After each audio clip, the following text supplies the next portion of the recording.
Hey guys, welcome and welcome back to my channel. Now yesterday I posted the pattern making for this amazing slip dress. In this video I'm going to be showing you guys the sewing tutorial. So we're going to be making it fully basically, so you guys are going to see how this amazing pattern turned to this amazing dress. Now guys, let's get our intro in and do what? Stitch up!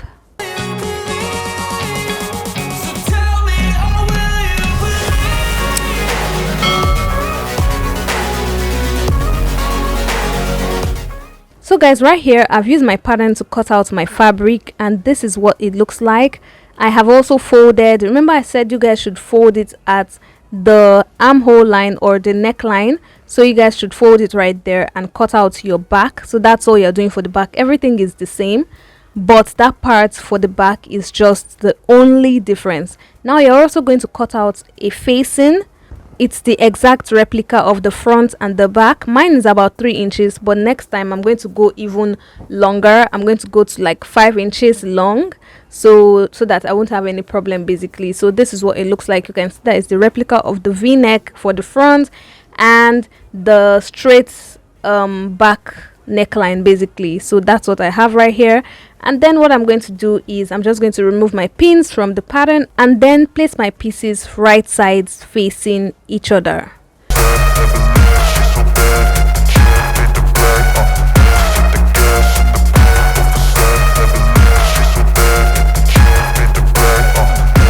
So can you guys see what I'm doing right here? I'm placing this right side facing and I'm going to sew it all the way down using a 1-inch seam allowance, or the seam allowance you left when you were working on your pattern. Now if you're like me and you want to use a French seam, I'm going to sew it from the front and then from the back using 1/2 inch and 1/2 inch, which would give me 1 inch. But if you have a serger, you're going to use a 1-inch seam allowance, or the seam allowance you left when you were working on your pattern. So guys, when you're pinning, you're going to pin to wherever you want your slits to start from.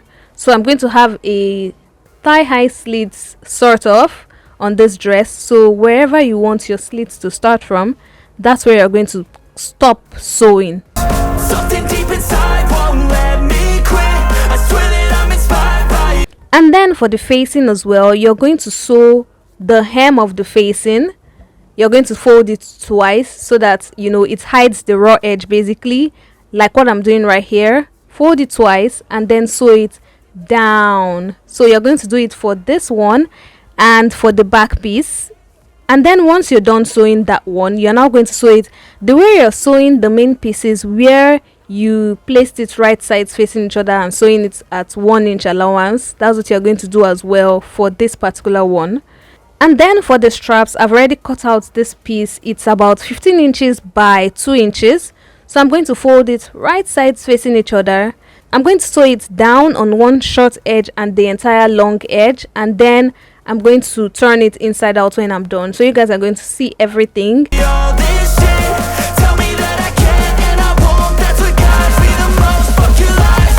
So guys, can you see what it looks like? It's already coming together nicely. So this is what the dress looks like. That 1 inch that was for ease would make it slip into your body very, very well. So when you're wearing it, it just slips and falls right on your body perfectly. So it's very, very important to add that 1 inch if you're not going to add a zipper to your dress.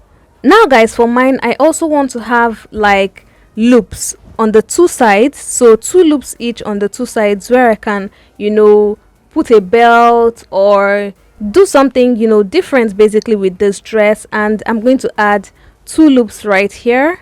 So I'm just measuring it downwards on my waistline and 2 inches from my waistline upwards.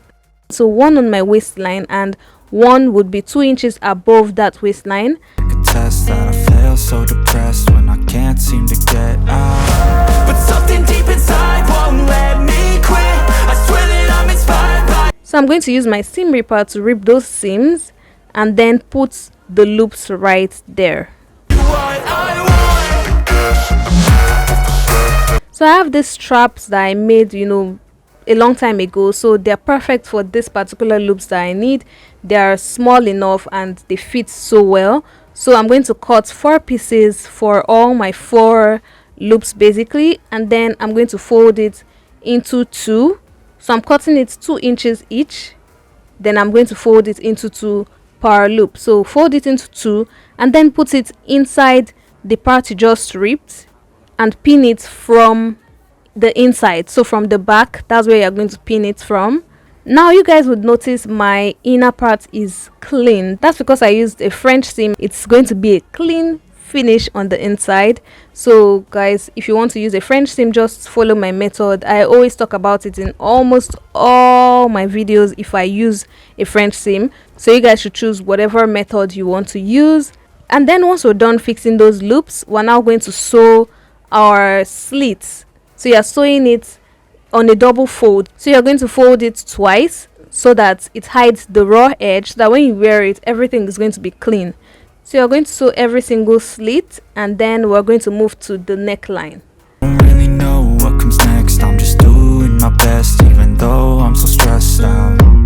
Everything. Now guys, I have sewn the facing together. All I'm going to do is now place it right side into each other. So the right side is facing the right side of the facing. The right side of the main fabric is facing the right side of the facing. And then we're going to pin it together accordingly. So once this is pinned, you're going to sew it all around that neckline, like from the V to the back, so that you can hide the raw edge inside, because we're going to flip it on the inside and you're not going to even see this black part at all. That's why I use black to differentiate it so that you guys can see. But if you're making your final piece, you can use the exact fabric you're using for your slip dress for this facing. You can get away with anything because it's going to be on the inside, right? Now we're going to take our strap. Now I cut out 4 straps. I forgot to mention it. I cut out 4 straps, so 15 inches by 2 inches, 4 pieces. So those 4 straps are already ready, and this is what it looks like. I've turned it inside out. So I'm going to take one of them and place it at the tip of the V. So can you guys see where I'm putting it? So where the V ends, I'm going to put one right there, and where the V ends at the other side, I'm going to put another one right there. So why I said you guys should sew your straps, like sew it on one short edge and then the long edge, is because I want the clean edge to be outside, knowing that when I'm pinning it right here, the raw edge is going to be on this side because no one is going to see it, but the other side has to be clean. So that's why I said you guys should sew it just like that. And now guys, for the back, I'm going to measure 4 inches to the left and 4 inches to the right from the center. I'm going to just put my strap right there and put it at the other side, and then sew it all around.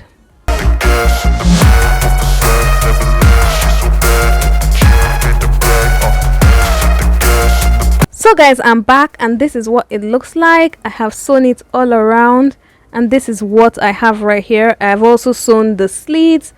Oh my god, this is so beautiful. I've sewn my loops as well, and it's so nice. So guys, next thing we're going to do is use this sticky tape. So it's a double-sided adhesive or tape that you can use to, you know, put anything together. So far it's fabric, so you just put it in between that and iron it, because I don't want it to be, you know, coming out from the other side. But you can also top stitch the V-neck and the back as well, so that it won't come out, but I just don't trust it. It might, you know, still come out. So I decided to use this double-sided tape to, you know, fix it basically.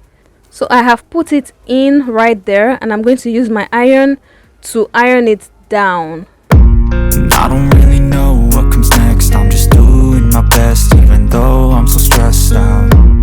Everything just feels like a test that I fail, so depressed when I can't seem to get out. But something deep inside won't let me quit. Now guys, this is what we have. I'm done sewing and doing everything, ironing, doing everything basically, and this is what the dress looks like. I've added my label as well. Oh, so beautiful. And then I decided that I wanted to add something to this dress. It was looking too plain, so I decided to add fringe to the entire front. So the entire v-neck on the front, I decided to add this beautiful fringe, and it was the best decision I ever made, like the best decision. I'm going to just pin it down right there and then sew it all around. I'm inspired by thirst, I'm inspired by worth. I desire your worst, so you can just hide while I work. I ain't tired, you first. I'll write a second, third verse about the lies you go disperse. You never did shit, I know it hurts. Something deep inside won't let me quit. I swear that I'm inspired. Guys, I am done sewing. This is what it looks like. Oh my god, it turned out perfect. Like, this is perfection right here, perfection right here. Guys, I love this dress. It's everything, everything, everything. And the beauty about it is that I can style it with the ties on the side, you know, whatever I need to do, it would still come out amazing and flawless. Guys, this is perfection right here. I love it. I hope you guys loved it. This is what it looks like. And please guys, don't forget to subscribe, share this video within and outside your circle. I'm sure a lot of people would want to learn this amazing easy DIY project. It's very, very easy. It's not hard at all. Yes, comment in the comment section what else would you like me to talk about. I would love to work with your ideas. Like this video, subscribe, and until my next video, do have yourself a wonderful morning, noon or night, wherever you are. It's still your favorite content creator and fashion entrepreneur, Lara Savage, signing out.